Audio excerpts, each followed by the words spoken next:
Hello and welcome to South First. I'm Anusha Ravisood and you're watching State of Play, our show on politics, policy, and human interest.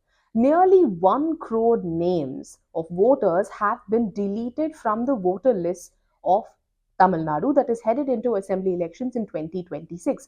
Of course, these are just the draft electoral rolls, and these deletions have come right after the special intensive revision exercise undertaken by the Election Commission of India, whose aim, as the ECI suggests, is to clean up the voter rolls. Does that mean 97 lakh voters whose names have been deleted from the rolls will now not get to vote in the election? Prima facie, it may seem so, but there is a window of opportunity for people who believe that their names have been mistakenly, erroneously deleted from the rolls to appeal, to apply, to verify the draft rolls, write to the ECI, apply to the ECI, insisting that their names have been wrongly dropped or their names or eligible voters' names have not been included in the SIR exercise. Although there is a window of opportunity for people who believe that their names have been wrongfully deleted to get this entire thing course corrected, the massive deletions have definitely not gone down well with several political parties, especially the ruling dispensation, the DMK in Tamil Nadu, that is looking at the entire SIR exercise as a means to delete what it sees as pro incumbency votes, pro DMK or pro opposition party votes.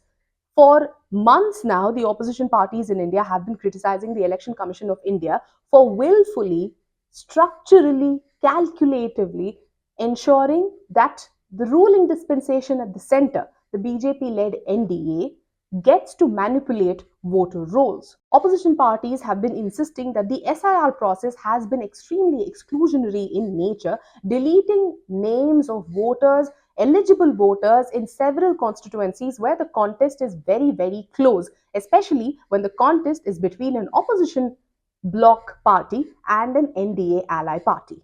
At the completion of the SIR exercise in Tamil Nadu, in all 97 lakh voters' names have been dropped from the electoral lists. However, the entire process will continue, the revision process will continue, and the Election Commission insists that claims and objections can be filed till the 18th of January. So, if you are a voter in Tamil Nadu whose name has been dropped from the electoral list and you're still an eligible voter, this is the window within which you can apply, you can raise objections and make claims to the ECI till the 18th of January, after which the ECI will carry out a verification process which will continue till the 10th of February. The final electoral roll, basically the total names of people in Tamil Nadu eligible to vote, will be published on the 17th of February 2026, barely a couple of months before the state is scheduled to head into elections. While everybody is talking about the number of names that have been deleted from the electoral rolls, there is an entire debate about the additions that have been made in these draft electoral rolls in Tamil Nadu after the SIR exercise. Big number of deletions pretty much from the SIR exercise came in districts of Tamil Nadu like Chennai, Coimbatore, Chengalpattu, and Tiruvallur. Chennai always seen as an urban center that has been or rather shown preference to the DMK. Coimbatore, a district that is continuously over the last few years has been seen as a political or rather a communal potboiler in Tamil Nadu, where a lot of right-wing experimentation has taken place because of the demographics, because of the economics of that district. But let's present to you what the Election Commission has to say about this entire SIR exercise in Tamil Nadu. According to the Election Commission data, 97 lakh 37,831 names have been removed from the electoral roll of Tamil Nadu, and they have cited reasons like deaths, permanent migration, duplicate registrations, and voters being untraceable during verification. Now, these concerns, however, there is no doubt that there is definitely a need to clean up electoral rolls. There need to be updated rolls so that there is no duplication of voters. One person who's voted in one state in one election does not necessarily come and be available to vote in a different state, in a different election, in a different district, constituency, whatever you may want to call it, because at the end of it, it is one person, one vote. and equal weightage to every vote. So deletion of voters due to death definitely is something that the Election Commission needs to do on a regular basis. However, this deletion addition is something that the opposition parties have flagged in the past, whether it is the Bihar instance of SIR, whether it is West Bengal.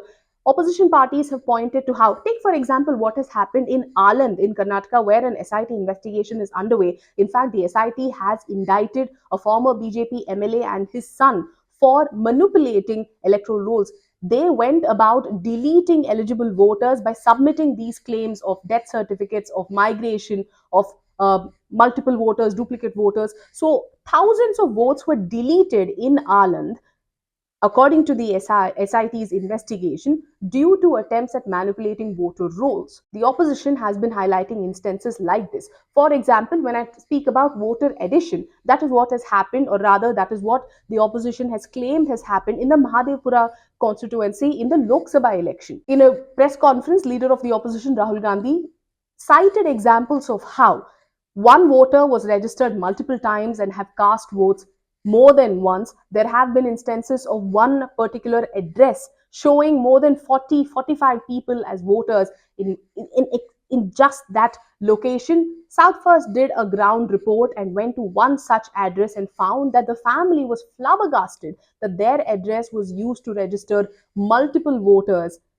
However, that family just was a nuclear family, had just about 3 members. So addition of voters and deletion of eligible voters both have been a concern, or rather, if I can reframe it, addition of ineligible or unauthentic voters in a particular constituency and deletion of eligible voters and authentic voters in some constituencies has been a huge cause of concern for the opposition parties. And even in Tamil Nadu, right after the conclusion of the first leg of the SIR exercise, where nearly 1 crore voters have been removed from the voter list, the opposition parties have been flagging a huge concern. Let's take, for example, an instance of Chennai.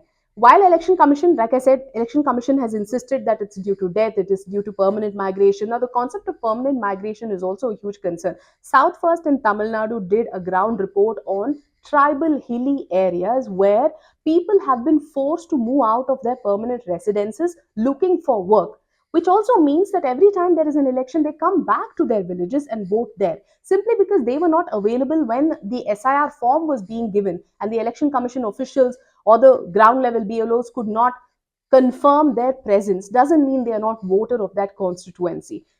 For example, this tribal hamlet of Manjole, where Subhash, my colleague, did a ground report of largely population largely belonging to scheduled castes, marginalized communities, have been denied their right to vote, have been removed from their voter list because several families for hundreds of years they've been living at this tea estate.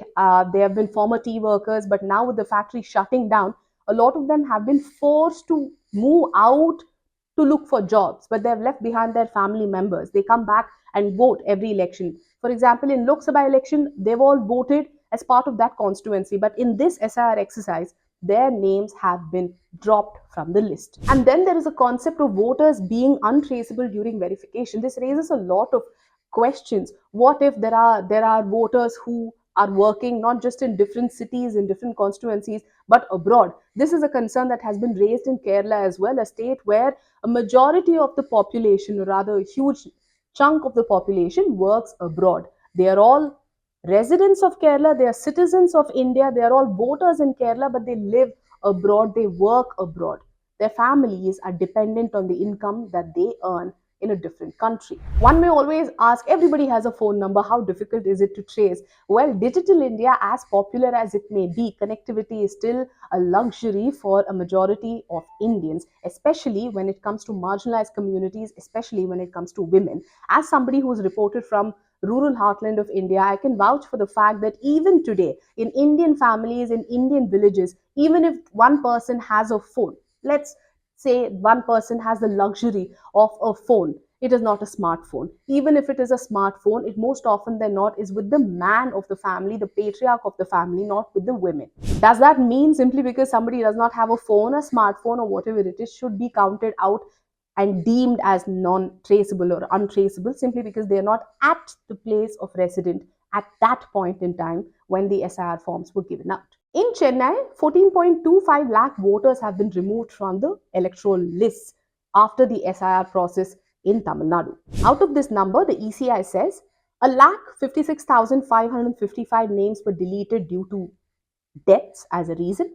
Migrated voters counted for 12,22,164 people. Untraceable or unregistered voters, according to the ECI, accounted for 27,228 voters. Duplicate registration counted for 18,772. Duplicate registration is basically one person, same details, has registered as a voter in two different places. District administration, even election commission officials, in fact, in Tamil Nadu, have been urging the citizens to look up the draft voter rolls and identify themselves, verify it for themselves. If there is a discrepancy, to please appeal to the ECI. Now, not a lot of people have the time, resources, ability, awareness even to go through electoral rolls. And ultimately, the entire burden falls on BLAs, who are representative of political parties. So, political parties that have a huge ground presence, that have a structure, that are very, very clear on ensuring every vote counts, may reach out to these families, go through, check, verify, ensure that their voters in particular wards, in particular booths, every page of voter roll is checked, and they reach out to voters at the ground level and ensure that if their names are missing, then they move towards appealing to get their names added into the electoral list. And this comes again at a great luxury. This is only possible for proactive parties that have huge presence on ground. Just like how political parties need their BLAs to verify if any voters have been left out from electoral rolls, they also have to double check if any ineligible voters, unknown voters, unauthorized voters have been added to the electoral rolls.